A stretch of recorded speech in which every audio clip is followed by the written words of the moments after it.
प्रिय बंधुओं, जिस समय भगवान श्याम सुंदर मुरलीधर भैया का जन्म हो जाता है, सर्वप्रथम में पोतीना जाती है भगवान कृष्ण को मारने के लिए, क्योंकि कंस का आदेश है कि 1 महीने के अंदर जितने भी शिशु का जन्म हुआ हो, यहाँ उन सबको वध कर देना है। लेकिन एक बात है कि पोतना राक्षसी है, मायावती नहीं है। और पोतना ने अपने रूप को अलग छुपा कर बनाया था, जिससे वो मायापति बनना चाहती थी, मायावती बनना चाहती थी, स्वयं लक्ष्मी बनना चाहती थी।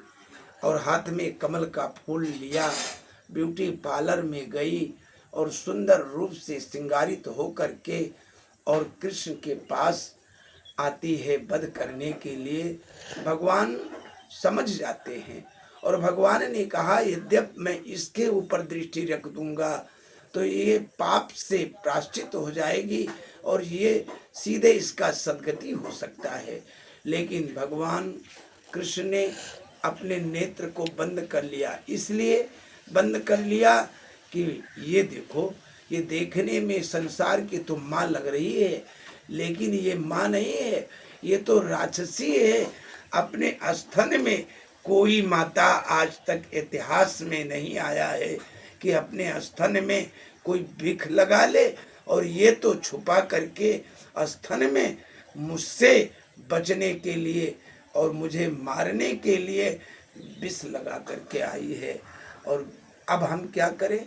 इसलिए भगवान ने अपने नेत्र को बंद किया और भगवान शिव की आराधना की और कहा, हे तो ददात शिवम ददात इत कृष्णा।